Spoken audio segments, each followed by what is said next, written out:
안녕하세요. 헤리테지 조지아 성경희 부동산입니다. 오늘은 셀러 마켓에서 경쟁으로 집이 계약되었을 경우에 대하여 우리 프라임 홈론스의 오세재 대표님 또 함께 해주셨는데요. 네. 안녕하세요, 대표님. 예, 안녕하세요. 오늘 날씨 너무 좋으네요. 아, 그러게요. 덥지 않으세요? 아니, 많이 덥습니다. 네.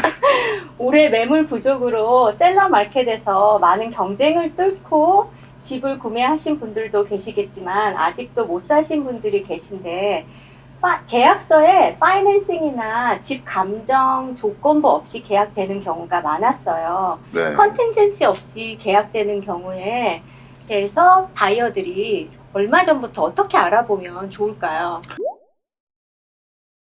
일단은 요즘 뭐 계속 말씀드리지만 셀러들이 아주 주도권을 잡고 있는 그런 주택시장 상황이다 보니까 이 컨틴전시 어떤 조건부를 집어넣어서는 셀러들이 받아들이지 않는 경우가 굉장히 많죠. 그쵸. 그래서 특히 이제 집 감정 밸류에 상관없이 그리고 융자의 승인 여부에 상관없이 이 집을 사겠다라는 의지를 보이지 않으면 셀러들이 계약을 채택을 하지 않는 경우가 많기 때문에 맞아. 바이어분들께서는 속상하시겠지만 컨틴전시가 없이 진행하는 경우들이 많이 있습니다. 그 중에서 융자는 미리 준비를 했으니까 융자 때문에 문제가 생겨갖고 안 되거나 하는 경우는 극히 드뭅니다만 집 감정의 경우에 있어서는 다운페이를 많이 준비하지 않고 시작하시는 분들 입장에서는 집의 감정 평가 금액이 좀 더 적게 나왔었을 때 그 차액을 보충하지 않을 경우에 융자가 안 되는 경우가 발생을 하게 되죠. 그렇죠. 네. 그러니까 융자가 안 됐을 경우에 그 집 감정이 적게 나왔을 경우에 바이어가 할 수 있는 대비책은 일단은 집을 반드시 구입을 하시는다라는 의지가 있기 때문에 컨틴전시를 없애고 신청을 하신 거기 때문에요. 그렇죠. 주택 융자 프로세싱 시작하기 전부터 감정이 적게 나올 거다라는 거에 대한 대비책을 좀 강구를 하고 시작하시는 게 좋고요. 일단은 저희가 먼저 집의 예상 밸류를 한번 책정을 해봐 드립니다. 그래서 손님들한테 혹시라도 이렇게 적게 나올 경우에는 이만큼의 예비 자금이 더 필요합니다라고 미리 언지를 드리게 되어 있고 그런 거를 융자분께서 해주시는 거예요? 일단은 시작을 할 때 컨틴전시가 붙지 않는 조건이다 보니까 저희가 먼저 자체적으로 밸류에이션을 먼저 해보고 오케이. 손님들께 미리 이 정도 금액까지는 염두를 해두시는 게 좋겠다라는 언지를 드리게 되어 있고요. 직장인분들 같은 경우는 이제 본인이 갖고 있는 은퇴연금이나 이런 데서도 주택 구입에 대한 걸로 대출이 가능합니다. 그러니까 본인이 갖고 있는 은퇴연금에서 차용하실 수 있는 방법도 알려드리고 가족 친지분들한테 기프트 받는 방법도 미리 좀 알려드리고 있죠. 그래서 미리 펀드를 준비하실 수 있게끔 그렇게 하고 있습니다. 너무 도와주셔서 감사합니다. 계속되는 경쟁과 네. 또 올라가는 집 가격 때문에 지금 집을 사야 되는지 고민하시는 바이어들이 참 많아요. 네.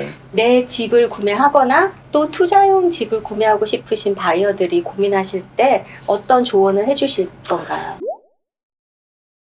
일단은 지금 이렇게 저금리가 유지되고 있는 이유는 거버먼트가 선제적으로 국채하고 모게지 채권을 지속적으로 매입을 하고 있는 실정입니다. 작년 3월부터 지금까지 상당한 양의 공적 자금을 채권 매입을 해서 시장 안정화에 힘을 기울이고 있는 건데 그로 인해서 지금 모게지 금리가 이제 역대 최저치에 이르고 있는 상황이고 그렇죠. 금리가 낮다는 얘기는 많은 분들이 은행에다 예금을 넣어놨을 때 오는 수입보다는 그 돈을 따로 활용하는 게 낫겠다라는 것 때문에 투자용 주택으로도 많이 몰리고 이제 본인들 주택 구입도 이제 많이 관심을 갖고 있는데요. 사실 지금 많은 분들이 그 질문을 많이 하세요. 지금이 적기냐라고 물어보시는데 개인적인 입장에서 볼 때는 주택 구입이 본인이 거주하는 용도라면 더 머무를 필요는 없다고 봅니다. 왜냐하면 일단 첫 번째 이자 금리가 가장 낮은 이자를 유지하고 있지만 조만간 거버먼트에서는 채권 매입에 대한 양을 줄이는 걸로 이미 공식화를 하고 있기 때문에 이자가 오른다라고 볼 수가 있겠죠. 그러니까 이자가 낮을 때 구입을 해놓으시는 게 이제 페이먼트에 대한 부담도 많이 적을 수가 있게 되는 거고요. 두 번째로는 워낙 공적 자금이 많이 풀려 있다 보니까 많은 분들이 지금 인플레이션에 대한 관심을 보이고 있는데, 인플레이션이 일어났었을 때 가장 각광을 받고 이제 집중을 받는 부분이 부동산 부분이라고 볼 수 있습니다. 그러다 보니까 많은 분들은 이러다가 집값이 좀 떨어지지 않겠냐라고 보겠지만, 제 개인적이거나 아니면 다른 경제학자들이 얘기하는 걸로 봤을 때는 부동산 가격이 떨어질 수가 없는 조건이 공급이 부족하고, 지금 첫 번째. 두 번째, 인플레이션에 대한 압박도 굉장히 많이 있고, 그다음에 지금 많은 분들이 렌트비 상승이 워낙 많이 이루어졌기 맞아요. 때문에 이런 세 가지 요건 때문에 해서 앞으로 주택시장은 공급이 아주 원활해지는 시점까지는 계속 강세를 유지할 걸로 보고 있기 때문에 본인 거주용 주택이라면 미루지 않는 것이 맞다라고 생각을 하고요. 투자용 주택 같은 경우는 본인들께서 융자를 받지 않고 주택을 은행에 있는 저축 예금 뭐 이런 거보다 훨씬 수익률이 높으니까 그런 측면에서도 투자가 나쁘지 않다고 보고 있습니다. 네. 네. 개인적으로 드리는 질문인데요. 네. 부동산 투자에 대해서 네. 집이나 상업용 건물 투자에 대해서 어떻게 생각하세요? 글쎄요, 일단 일반적으로 집이라는 거에 대해서 투자는 다른 어떤 거에 비해서도 안전하다 볼 수 있는 게, 모든 사람이 필요한가에 대한 거, 즉 내가 필요한 거에 니드냐 아니면 내가 원하는 거냐의 차이라고 볼 수가 있는데요.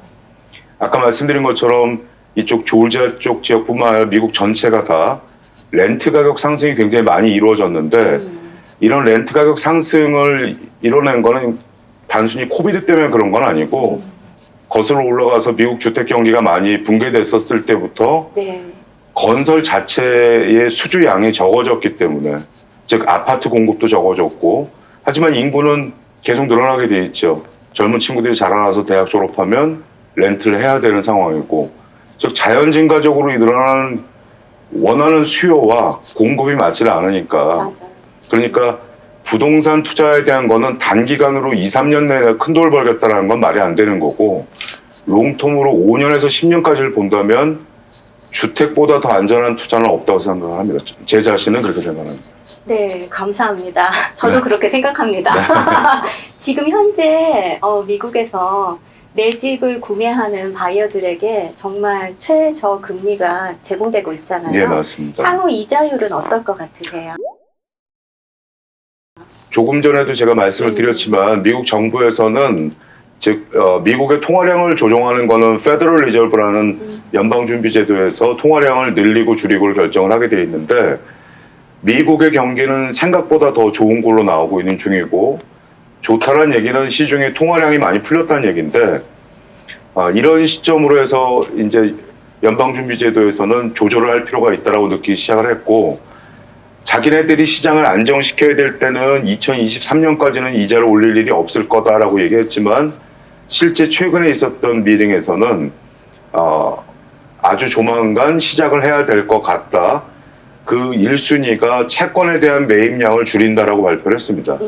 그 채권 매입량의 줄인 거의 1순위가 모게지 채권 매입을 줄인다는 얘기인데, 현재 부동산이 많이 과열이 돼 있다 보니까 모게지 금리를 더 이상 초저금리를 유지하는 거가 시장에는 도움이 되지 않는다고 판단을 하는 거고, 다행이라고 해야 될지 어떨지 모르겠지만 요즘 전 세계적으로 코비드 델타가 다시 또 네. 확산이 되는 바람에 안전자산에 대한 선호가 높아져서 다시 맞아요. 채권이 조금 가격이 좋아진 거거든요. 네. 근데 중장기적으로 6개월에서 1년 앞을 내다본다면 모게지 이자율이 거버먼트의 도움을 뺀다면 더 내려가는 상황은 사실 어렵다고 봅니다. 그러니까 이자율은 올라갈 수밖에 없는 걸로 생각을 하시는 게 정확할 걸로 봅니다. 아, 그렇구나. 지금 현재 집을 팔고 이사 가야 할지, 네. 아니면은 내가 갖고 있는 집을 유지하면서 다른 집을 사고 싶어 이게 네. 맞는 건지 고민하시는 분들에게는 어떤 조언을 해주실 건가요? 일단은 각자 가정마다 다 상황이 다 틀리기 때문에 네. 어느 게 더 맞다라고 단정 지을 수는 없겠지만, 네. 만약에 본인이 지금 나가고 있는 페이먼트들, 네. 예를 들어서 뭐 학자금융자나 크레딧카드, 자동차 페이먼트가 너무 과도하게 있으시다고 판단되는 분들은 네. 이렇게 집값이 많이 올랐을 때 네. 집을 팔아서 나오는 프로시드로 네. 그런 빚들을 한 번에 다 정리를 하시게 되면 크레딧 점수도 더 상향시키실 수가 있고, 그다음에 마찬가지로 다운페이를 그 빚들을 많이 정리한다면 적은 다운페이로 또 다른 집을 구입이 가능하시기 때문에 만약에 본인의 상황에 나가는 페이먼트가 너무 과도하다라고 생각하는 분들은 이번 집값이 오르는 기회를 좋은 기회로 삼아서 정리의 발판을 마련하실 수도 있고 또 반대로 어떤 분들께서는 나도 투자용 집을 사고 싶다라고 하는 분들이 있다면 본인이 거주하시는 집을 렌트를 놓고 다른 집을 구입하시는 것도 융자에서는 허용이 되긴 합니다. 아, 그렇구나. 네. 꿀팁이네요. 오늘도 이렇게 귀한 시간 내주신 오세재 대표님 진심으로 감사드리고요. 네, 감사합니다.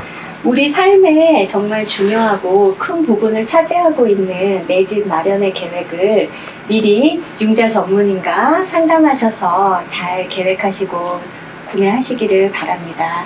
오늘 내용 도움이 되셨다면 좋아요와 구독 신청 부탁드리고요. 시청해 주셔서 감사합니다. 감사합니다.